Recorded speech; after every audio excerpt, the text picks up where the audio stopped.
जब पृथ्वी अधर्म से पीड़ित हो, जब शस्त्र बल धर्म के बिना चलने लगे, तब धर्म की रक्षा के लिए भगवान स्वयं प्रकट होते हैं। नमस्कार दोस्तों, स्वागत है आपका हमारे चैनल अनंत कथा में। आज की कथा है भगवान परशुराम की, भगवान विष्णु के छठे अवतार। एक ऐसा अवतार जो न केवल योद्धा थे, न केवल ऋषि थे, बल्कि धर्म के जीवंत प्रतीक थे।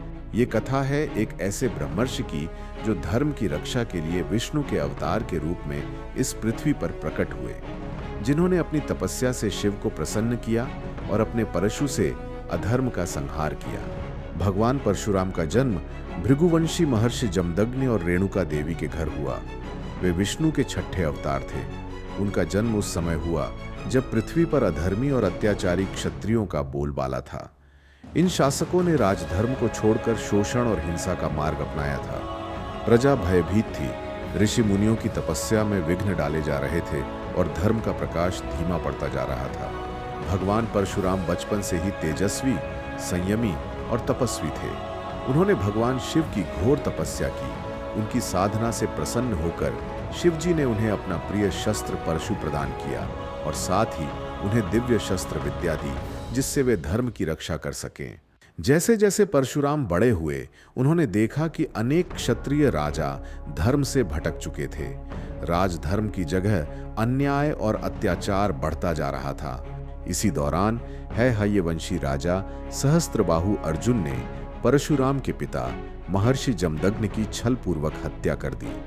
तब परशुराम ने प्रतिज्ञा ली, मैं इस पृथ्वी को अधर्मी क्षत्रियों से मुक्त करूंगा। और फिर उन्होंने 21 बार पृथ्वी से अधर्मी क्षत्रियों का संहार किया। परंतु जहां भी क्षत्रिय राजा न्यायप्रिय, धर्मनिष्ठ थे, उन्हें परशुराम ने नहीं छुआ। धर्मनिष्ठ क्षत्रिय वंश आगे भी चलते रहे, जैसे रघुकुल, कुरुवंश आदि। स्वयं भगवान श्री राम एक क्षत्रिय थे। जब वे परशुराम से मिले तो परशुराम ने उनका सम्मान किया। परशुराम का यह संहार किसी जातीय द्वेष का नहीं, बल्कि धर्म की पुनर्स्थापना का कार्य था। भगवान परशुराम एक योद्धा भी थे और एक तपस्वी भी। वे ऐसे ब्रह्मर्षि थे जिनमें ज्ञान, शक्ति और धर्म तीनों का अद्भुत संगम था। शास्त्रों के अनुसार भगवान परशुराम चिरंजीवी हैं, अर्थात वे आज भी इस पृथ्वी पर जीवित हैं। कहा जाता है कि वे महेंद्र पर्वत पर तपस्या में लीन हैं और धर्म की अगली रक्षा के लिए फिर से प्रकट होंगे।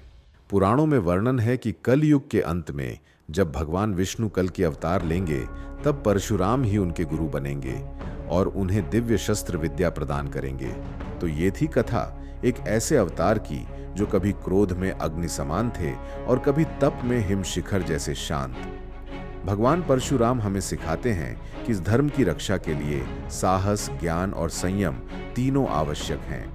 यदि ये कथा अच्छी लगी हो तो वीडियो को लाइक करें, शेयर करें और हमारे चैनल को सब्सक्राइब करना न भूलें। भगवान परशुराम के चिरंजीवी होने को लेकर आपकी क्या राय है, कमेंट में जरूर बताएं। और हाँ, अगली कथा में किस विषय पर वीडियो चाहते हैं वो भी बताना न भूलें।